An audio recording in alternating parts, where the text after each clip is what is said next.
This is the Prophetic Archive, Head of the Mount, Part 14. Do you want to know where God's wisdom and mysteries are going to be activated? Where you say, "Oh, I just can't with this woman." That's where the mysteries and the wisdom begins. Do you know where the wisdom of God is going to be activated? When you say, "Oh, I just cannot deal with this husband of mine." Listen, you just said the magic word. Where the mysteries and the wisdom of God are going to be activated through you is when you say, "Well, Pastor, I can't." That's when you give the mysteries and the wisdom permission to come. Or do you say, as the world says, when a relationship is broken and they go, "Well, a nail pulls out another nail"? That's not how the children operate. "Well, Pastor, if this didn't work out, then I'll just look for another, and that's it." All of us get some cliches and some terms from the world that are satanic. And you can operate in a high level diabolical wisdom if you do that, because we have a lot of cliches from the world. That if that does not happen, this does not happen. How can we do it, huh? How can we twist and turn? That's it. I'm done with this relationship. Let it be done. That's it. We let go and it's over, period. Mysteries, hidden wisdom. What is that thing? Well, that is what God gives the children that depend. That hidden wisdom, which is not given to an animal or a carnal person, but is only given to a child who says that he seeks dependence on him. It is not in 2 days. It is not a magic wand. No, it is not what we are struggling with. I wanted 2 things, or a magic wand, or for God to take care of my wife, because I wasn't about to last too long when we first got married. There are people who have prayed like that in the marriage. "Lord, take care of my wife. Take care of my husband. Come on. Yes, Lord, you have to cut him or you have to cut her." I thought God was going to take care of my wife. Sure. The hand of God at work. How many wanted that? But no, you have to go at it. You have to go in. You have to deal with mommy and daddy, your children. You have to receive hidden wisdom and mysteries.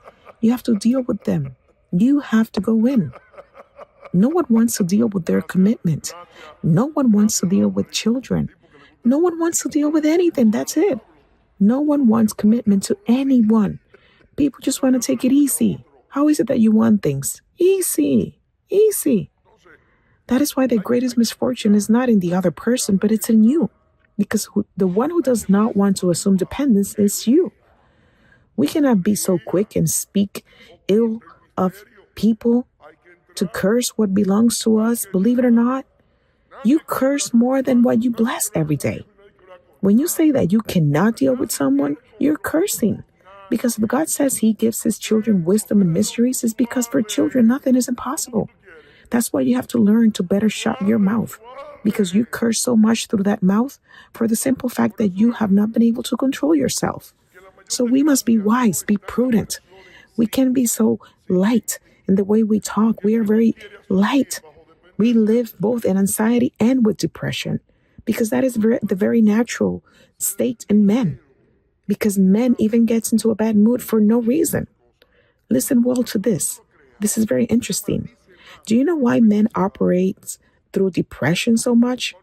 When men say things like, "I'm bored, I have to do something," and he goes and he gets another woman because he's bored with the one he has, and he has another one, and he goes into criticism and gossip and anxiety, and you have to say something, you have to say anything. That is a lack of control. That is carnality. And many give in to their impulses and soul ties because they have no dominion of themselves. But now you have to think that, what is it that you're going to say? You have to be careful now, because you are establishing things that stagnate and limits what corresponds to you. On the one hand, you're building, and on the other hand, you are destroying. What you edify with your hands, you destroy with your feet. I wish You know what? I wish you would last a month with your mouth shut with some tape on your mouth so that you can see the glory of God manifest in your life. A whole month, just mute. You mute must be a beautiful person. You must be. Because we are the ones that have been given the legal right to dominate and to establish. Please put this into your head. Where do you have to put it? In your head. Listen to me and hear me out. What you say has power and authority. When the word says that what we bind, he binds, and what we lose, he lose, do you understand what he's saying? But under your pride and your anxiety, you let go on you without any breaks. And you might ask, can I achieve something without failing? No. You won't be able to achieve anything if you don't have control of yourself. But you can say, wow, but that's going to be very difficult. Listen, you can fail as much as you want. But the important thing is learning how to acknowledge. That is even more powerful. Because as I once said to my daughter, Diana, hey, Diana, do you want to stop lying? Yes. So I told her, then you start confessing everything that you say every day. Start confessing all the lies that you have told, and you're going to have so much to confess that you won't have time to lie. Listen, if you begin to practice acknowledging all the mistakes and all the ill saying that you say on one day, you will realize that you will be so busy compensating for everything you did not assume and everything you did not say as you should that you will not have time to do the opposite. Write it down. Yes, you're going to be busy, so busy recognizing all the mistakes you have made or say. You're going to be so busy that you're not going to have time to make them again. And to be the head of the mounts at this time means having authority, which is what you're going to impress humans with the most. What will impress most about you is the authority you have, which means that you are in control. That is why when you have authority, everyone is going to want to be with you. And everyone is going to want to look for you. And everyone will ask for advice because you have authority. You will never see one person next to another one that doesn't have authority. Everyone is always going to look for the one who has the authority, the one who dominates. The one who doesn't dominate doesn't have even a cat next to him. And of course, remember that you are going to have the whole world close to you. But not everyone can be associated to you because remember, we cannot be solving a mess for someone who really does not want to be taught. And to be ahead, you have to dominate. And the one who dominates is the one that assumes. We are going to have to identify what we don't like from those commitments that correspond to us, from a spiritual, natural, and socially speaking aspect. You have to make a list of what your commitments are. Again, in the spiritual aspect, natural, and social. And you're going to have to begin to enter into a discipline of assuming that. And also begin to leave what does not correspond to you. You have to say this and this doesn't correspond to me. This and this is not up to me. It is up to whoever to be responsible for doing it. I assume what corresponds to me because, like I said before, there are still many things that do not correspond to you. And of course, that doesn't mean that you're going to have to tell people this or to offend anyone. This is something private that you're going to handle, leaving things behind that do not go with you to assume what really goes. I'm going to tell you something very interesting.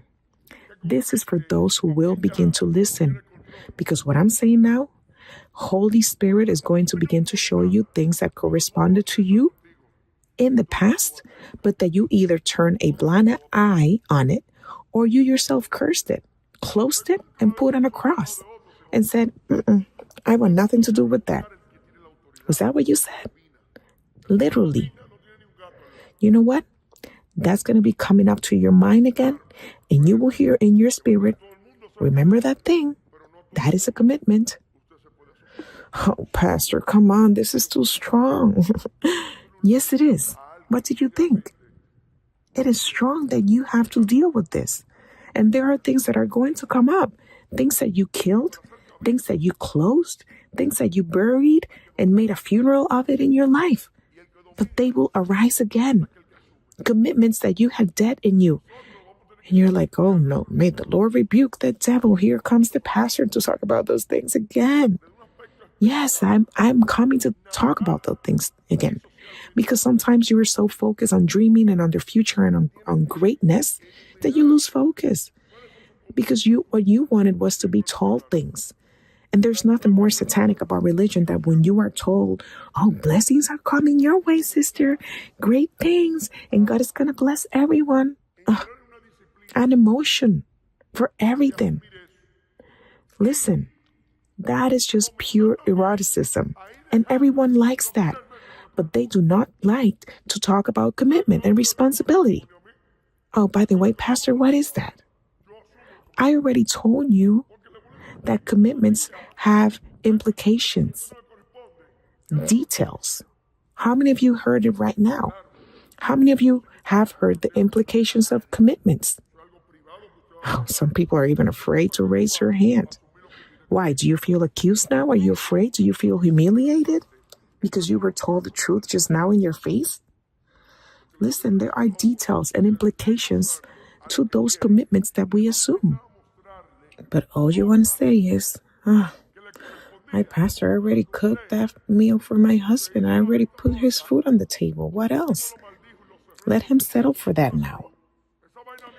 Well, as I have told you before, women believe that they have a puppy in the house. I already put his food there. I already assumed. I'm assuming for my husband. You liar. You placed the food there for your husband as if he was your puppy. So no. That little animal, even if he is rustic, needs to be conquered over so that he feels appreciated and he wags his tail. You see him that way, but that little animal, your husband, he's sweet. He's a big teddy bear. Even if you see him big and wild, that is all a lie. He is tender. Once this sister wanted to complain about her husband, and I replied to her, you know your animal. You know him. Listen, the woman who doesn't know her animal has problems. And the great thing about those animals is that they only have 4 or 5 little tricks that you have to figure out. How many of you are understanding me? So every woman knows her animal, just as every animal has to know her beauty. You have to know your beauty, your wife. You have to know what wins her over. Those are the details of commitment, which justifies why each one of us must take care of our own. Because everyone must take care for the commitments they have. Each mother has to attend to her children, get close to them, pay attention, follow up with them.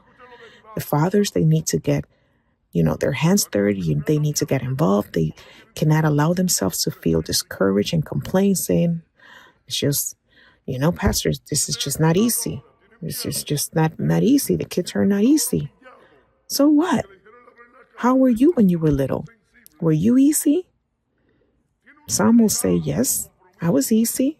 Well, that is a miracle of God. Because I wasn't easy. This is why God gives his children the mysteries and the hidden wisdom. Listen, dear ones, we administer the mysteries and we have hidden wisdom. And what does that mean? That your problems are the same as any other human being, but the only difference is that ordinary human being has no hidden wisdom. Now I have a question for you.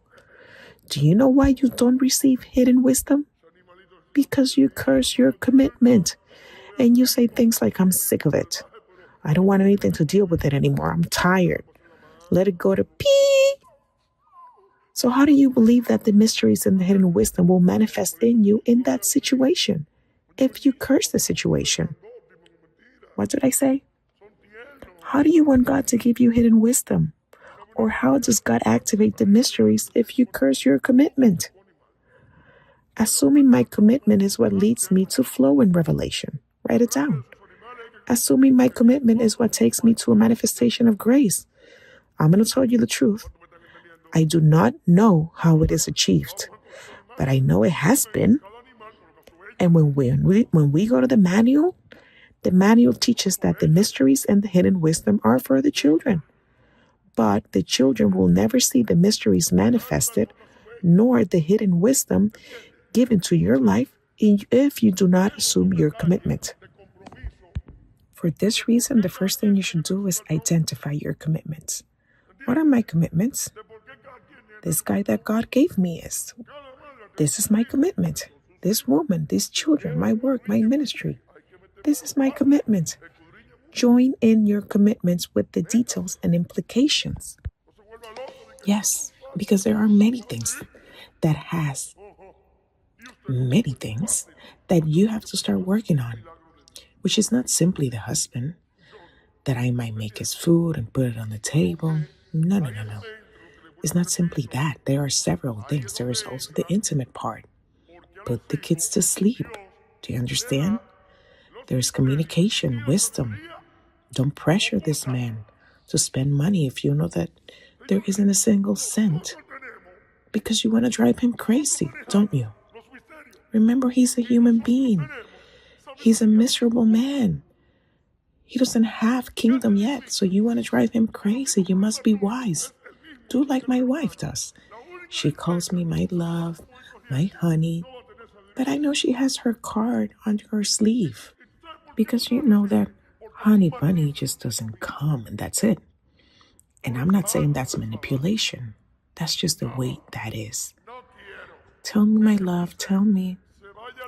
Listen, honey, I'm going to tell you something. And I'm like, oh no. What is she coming with? But I assure you, what she comes with, it's something great.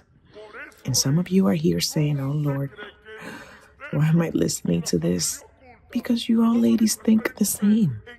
And after you all speak softly to us, then we can hear you saying, hey, love, they called from the school today, we got to pay that trip and there's tuition time and on. And you just let it drop like that.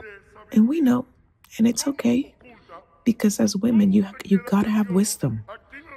But there are some women who are very abrupt in the way they communicate things. And they just throw things at you like that, as if it was straight out of hell. So you don't want to disgrace your husband and see if he kills himself. So you need to have wisdom. Without wisdom, everything is very raw. Yes, there's a moment of tension, a moment of burden. There are many things and commitments. We are all depending here, and you got to be wise. And what's more, in the midst of so many problems and chaos, you can get nice and lighten the load with some feminine wisdom, and that changes the atmosphere, that you're not simply a person of bringing bad news, because apparently there are some women that all they talk is just bad news. And you have to pay for this. You have to look for that. And they tell the husband, you have to do this and you have to do that. And sometimes you lose wisdom. As men, we are more rough and harsh, especially with our children. The women are wiser. They can deal better with the kids and make things happen easier. And for guys, sometimes it's a bit tougher. And we ask ourselves, wow, how did she do that? She did it because it is wisdom. But you got to use it because it's part of the wealth that we all have, especially ladies, but you have to use it. And not like some say, that they just very boldly say, I'm not going to do that. I'm not going to submit to anything. I'm sick of it. How is it that some of you say? That is your problem. That because you're fed up, the mysteries and the hidden wisdom do not activate in your favor. What happens is that we like the magic wand. We want God to do it. Glory to the Lord. I pray to the Lord and this happened and that happened. And we were marked in that way, in a very bad way. Because what you want is to pray for things to be resolved, but you don't want to assume. Wouldn't it be better for you to just pray and say to the Father to help you so that misfortune of irresponsibility is over in you? Why don't you direct your prayer well and you say, Father, I'm praying that all of this mess of irresponsibility that I have and everything that I have to assume, I can do it. Why don't you pray, Father? Can you please bring to my memory everything that I have to assume that I no longer remember because I want to assume? Huh? That's the prayer to do. What do you want? To assume. Why? Because in that assuming, that is where the riches are. Write it down. So it is good that you start identifying all those areas that you have to take on. Again, I repeat, spiritually, naturally, and socially, we are detaching ourselves from our commitment. We are playing crazy goats, and we have ended up creating commitments that do not correspond to us. We have created those through the same commitment needs, but have nothing to do with us. In a number of commitments that do not contribute to your life, both spiritually and socially, that has distanced us from what is true about us. That is why, if you analyze the mounts that we're looking at right now in the series, how many mounts are there? If you analyze them and from there you begin to see yourself and see how you are currently within them or which of them you have totally blocked, then you have to say, okay, I must take measures to unblock here, unblock there, and here I have to strengthen, and here I have to assume more, and begin to work in each area. Do you understand? So start. Make that assessment and look where you are not assuming. There are things that you do not want me to mention. I know. You want to forget about that for many reasons. Because you don't have money, because you think you're old, because you're tired. Oh, Pastor, because I was left that undone for a long time. No. Stop with those excuses. You must enter. Enter. Do not think of things as difficult. Remember that if it was up to you, you were not going to achieve anything. And that is the good thing about this path, that we are not here to believe that we're going to achieve anything, but we are here to believe in the one who already achieved it. When you talk about the mystery and wisdom, do you know what that means? It means an acceleration to God's prophetic destiny in your life. In other words, the mysteries and hidden wisdom of God come so that you will be connected to what He said. Hello? What did I say? These are like tunnels that open up for you. These are quick passages to God's, everything of God's. And suddenly your life enters into another dimension. And your life takes an acceleration and you say, wow, Father, thank you. Thank you because you did it. You did it. But why did that happen? Because you simply began to handle yourself under these secrets of these truth. How to manage, how to move yourself, use wisdom. And you must take something very much into account, that you should not move a step without having the wisdom of the Spirit. This is not based on experience. Experience is good, but it's not based on that. It is based on a wisdom of the Spirit, because you are no longer here to do what you want or what you like. You are now connecting to what God has always wanted from you, which has to do with much more than what you have in your mind. That is why the struggle of rejection limits you. Listen, every human being has a level of rejection, and the struggle of rejection always limits the person to saying, you know what, so far so good, I'm okay at this point. Or to think, I succeeded, or I just feel satisfied with what God has given me. But guess what? I don't feel satisfied because I don't have anything yet. What do I have? Nothing. You know what I'm really satisfied in? Of having the Father, yes. Having Him gives me satisfaction. But satisfied with my position or something? No. For this reason, the greatest thing for you should not be creation, but creator. Be creator. Because people want to live satisfied by something specific. You understand? Even when they achieve that specific thing, are they truly satisfied? Is man satisfied when he achieves what he wanted? No. That is why it's important that you fully understand that you have the Father totally in your favor. Because man doesn't really believe that. Because they even measure God. Because if I'm doing well, then He's with me. If I'm doing badly, He's not. I don't know where the Lord is right now. I don't know where the Lord is, Pastor. Tell me, Pastor, where is the Lord? Listen, whoever comes to me with that one, I put myself next to him. I hug him and I start crying with him. And if you tell me where he is, I'm going to be happy too. I stand next to that person and the two of us together, we just go at it to see which one cries the hardest. I bet that no one's going to beat me. And I'm being sarcastic. You know why? Because we are no longer here measuring God by matter. We are not measuring God by this or that. Look, on the contrary, with all the limitations, with all the limitations that I think I might have, which I believe that I have, but it is not so, or that you believe, but it's not so, because it's a lie. You know why? Because the questioning that we make ourselves is a social questioning. It's a questioning of measuring what I have and what others have. Because if you don't have what they have, that, they have the last thing that came out, or if you don't, feel like you have this or that, and there are people who question themselves by saying, oh, I'm struggling, Pastor, I'm limited. I'm like, what are you talking about, brother? Remember that the wealth of man comes by the blessing of knowing. Hello? It is what you know. That is a powerful thing.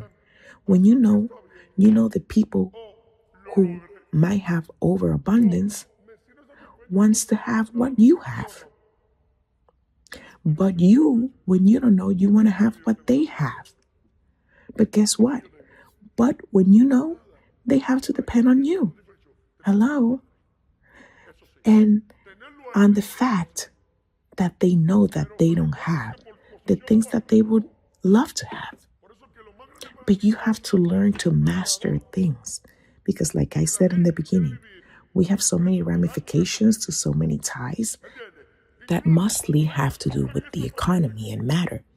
And that is what the enemy has used as a confrontation to your life, so that you do not depend on God, and that demands on you, because the devil still expects you to bow down to him in those areas. He says, come, bow down to me. Mammon says, come back to me, come. That's why here we have been confronted. Remember that here there are two areas. What you go through comes in two ways, either as a confrontation or as a consequence. So you have to analyze well. If it's by confrontation, then you tell the devil, you know what? Forget about you. Like we were talking on Wednesday, last session, we were talking a little bit about anxiety and depression. And what did you learn? Oh, well, I learned, Pastor, to get rid of all depression. No, that is a lie. Don't get out of depression. Leave it there. On the contrary, you know what you have to do? You and depression, the two of you together, you go and you go out. And you look at depression and you're like, see, I'm with you, but I'm going to believe God. Listen, anxiety is the result of concupiscence. Anxiety will always be with us, always. Now, anxiety, the only thing that overcomes it is to know. Oh, but I'm just anxious, Pastor. I'm anxious. I'm always anxious all the time. Well, but that anxiety is not going to lead me to violate God's principles. Anxiety is not going to lead me to get out of dependence on God. I am anxious. Okay, fine. But I push forward and I go at it.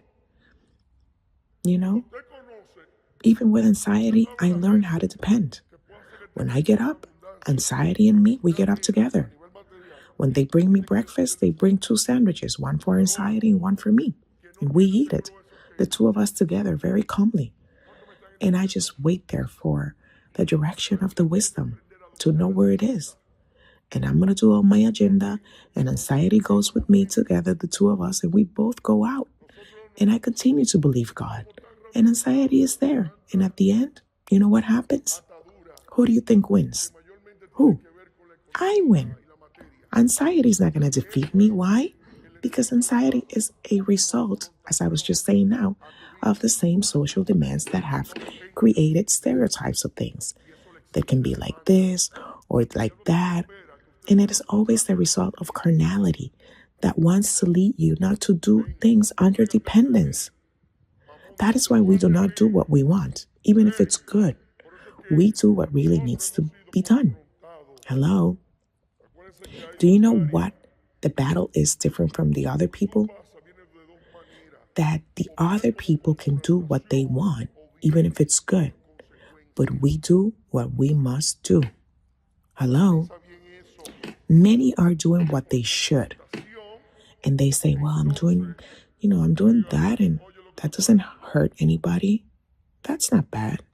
No, it's not. But how many people live under that excuse that that's something that is not bad and you're not hurting anybody? Listen, when you hear things like that, run away. Run away, because that person is associated with the devil. The devil is in them. You know why? Because those are the people who go around justifying not wanting to depend on the Father. Hello? That is more subtle and diabolical than even somebody who says that don't believe in God. Do you understand? Oh no, Pastor, but it's just that I wasn't understanding things. It's just that I was doing it that way or this way, and that's it. Really. People that sound like that, they just don't really look for dependence. What they're looking for is, I did it right, and I didn't do any harm to anybody. People like that always have an excuse that what they are doing is not bad. Okay, it might not be bad, but are you doing it under dependence? What is that? Are you doing it under dependence? Do you understand the difference? Those are the excuses with which we were walking before. Religion was doing things, quote unquote, well all the time. But this is not about doing things well, but this is about doing things under dependence, because only by dependence do I connect myself to God's prophetic destiny, which is all He has wanted from me. That is why Jesus said, whoever wants to follow me, let him deny himself, take up his cross daily, and follow me. Please write that text in its entirety. Jesus said, whoever wants to follow me, let him deny himself, take up his cross daily, and follow me. That is the difference between those who want to do things as the Father says, than those who want to do things as they want. As you want is that you have always done it. But as He says, to follow Him is the one who takes up his cross. The cross is not a disgrace. The cross is a privilege. The cross is not a misfortune. The cross is a privilege, because to take the cross is to take the place of Christ. It is not the cross of a curse. It is the personal cross of Christ. It is His way. It is to take His way. Listen to this. If you know the manifestations that occur in you, it will make you know who you are. Hello? Those same manifestations, which by the way is what upsets you the most, those manifestations that you see in you every day are going to lead you to two things. One, to know what was really in you. Two, let's see what decision you're going to make now. Because you know how you did it in other times, don't you? You remember? As you did it before clearly, right? And now you say, wow. But now what tempts you the most? That you know what you must do to get out of a situation. I know what I have to do to get out of this, Pastor. But to do it? Not here, Pastor. I'm not about to repeat the same cycle, no. Do you understand the shift? I mean, listen, you are in the same situation as always. It's not something new. Now, there are new things that have to do with dead things in your life that were revived, and you're getting to know those. And there, you have to choose how you're going to do it now. And you say, but look, Pastor, this was what I was running away from, and I'm having to deal with that now. So when you see yourself in that confrontation, you already have those two things that I mentioned before, because you're getting to know things now. Now, are you going to do it the same as you did before? Or are you going to assume it now under dependence? You must be sincere.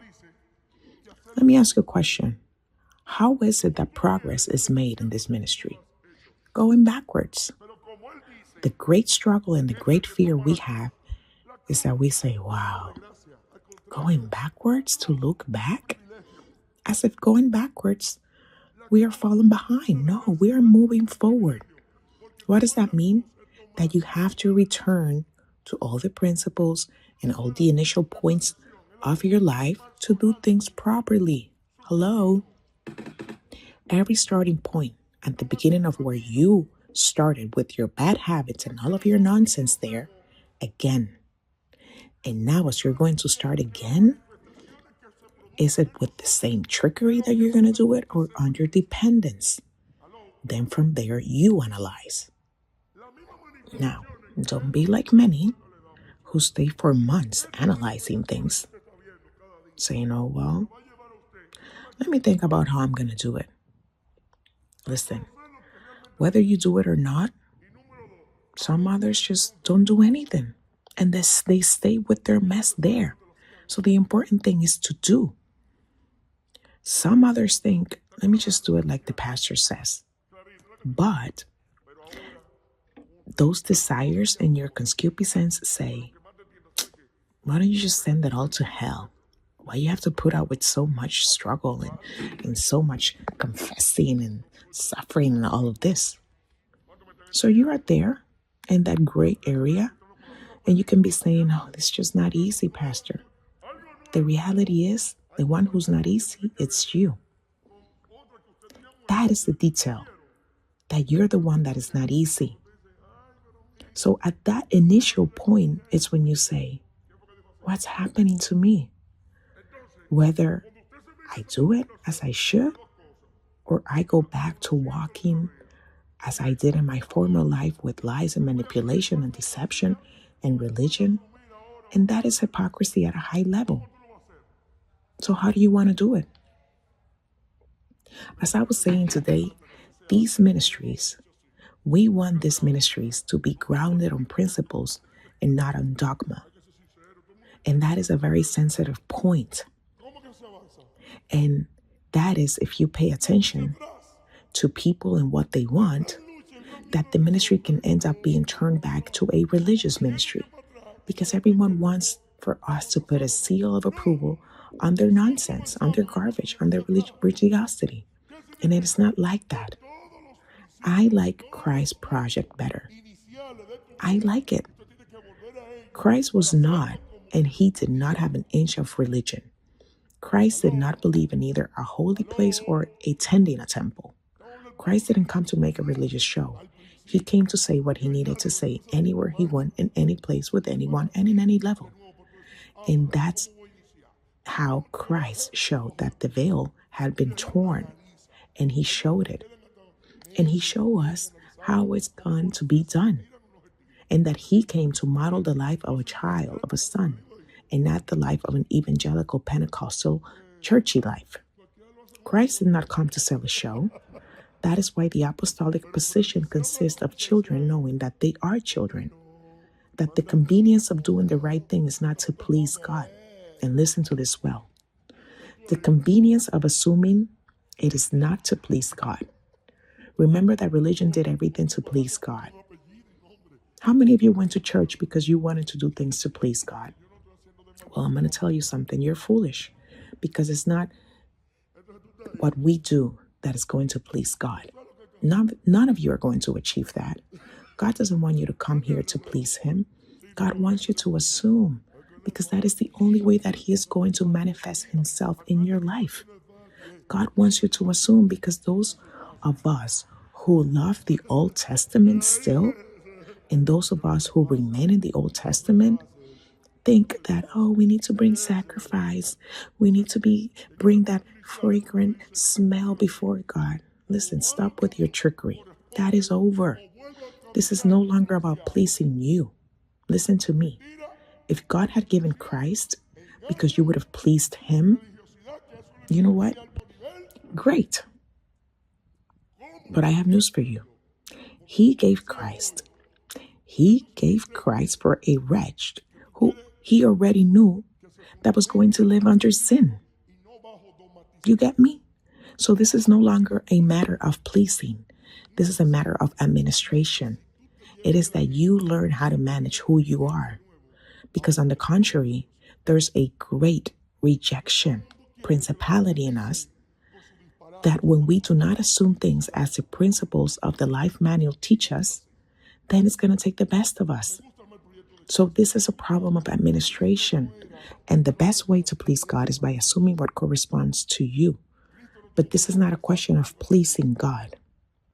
This is a question of assuming, the way of assuming. And we do not like to hear this because of the much influence that we have from the world. But remember, world is not society. World is violating principles.